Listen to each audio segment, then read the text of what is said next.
Hey everyone, welcome back to another lesson here on the channel. Today we're going to be talking about how to differentiate your Amazon FBA private label product in 2021. It's going to be a good one. Be sure to stick around to the end. Be sure to subscribe down below if you happen to be new. Without further ado, let's get right into it.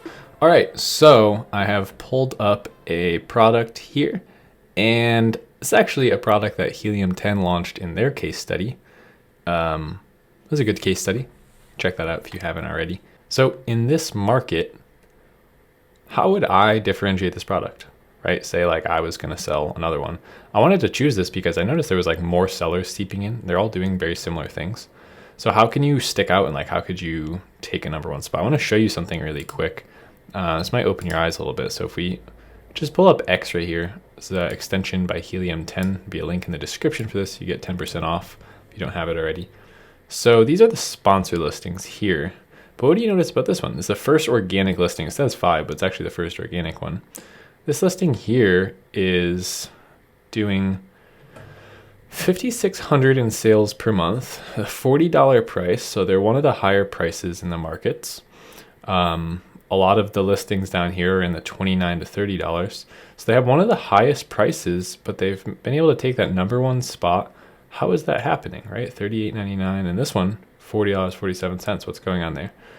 Well, they both differentiated really well. They didn't just do a standard kind of small 3 shelf shelf.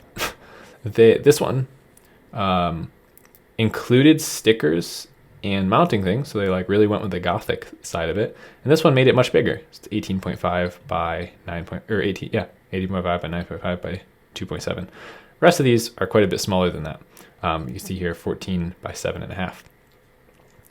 So if I was going to enter this, if this was my product, how would I improve this product?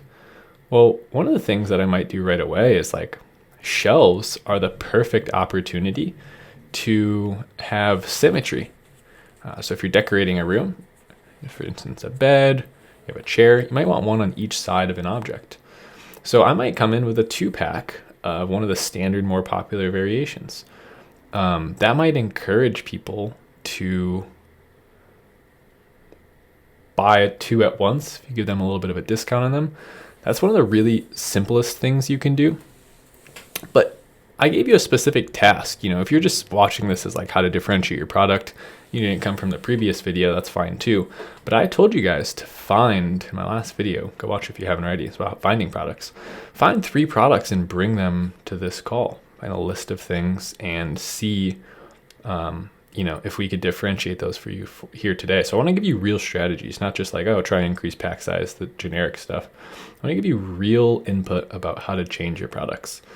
So there's a couple main ways that you can do this. You could change the material. So that's fundamentally changing something about the structure, the way the product is made, generally for the better. So you generally want to increase the quality of a product. If these are all being made out of particle board, hey, why don't you try making a real wood one?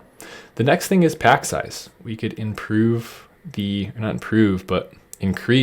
amount of units someone is purchasing with one sale. So grouping products together. The next one is bundling. We could see a really good example of bundling right here. This person including some other items. Now they made it look like they're bundling more than they are. I'm sure everyone's comes with the mounting hardware, but they just included that here. They've included some stickers there as well. And then one of the last ones is that you could change the design of the product. One of the last ones is one more. Change the design. So we see that here. We see some people most people are going with black. We see someone did like a red inside. All they did was change the color. They have the exact same shape and everything. And this person put bats on the inside. That's changing the design of the product. Lastly, this is one of my favorite ones. You can change the function of the product.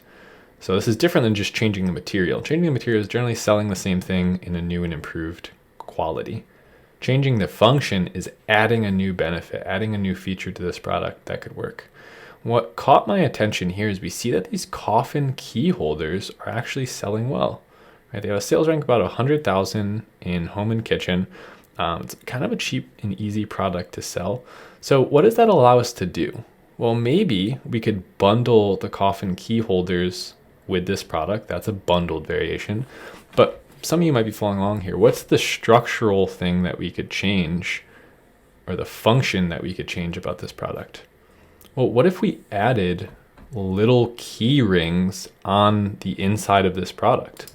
We see this all the time with like,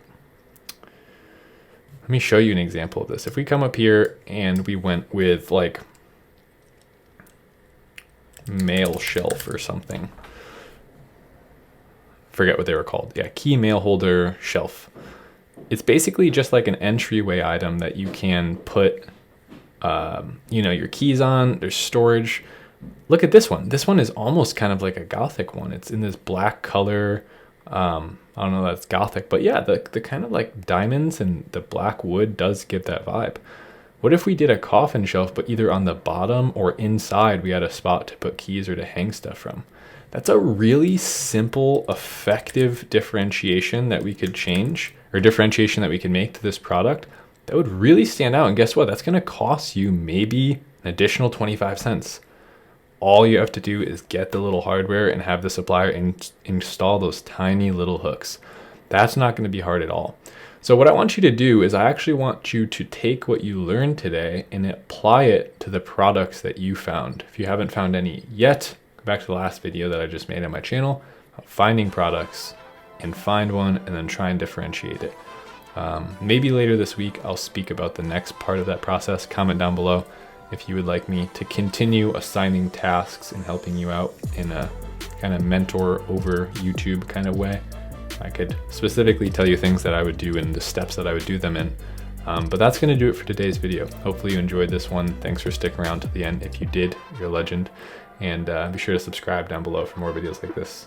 Other than that, I'll see you in the next one. Thanks so much. Later.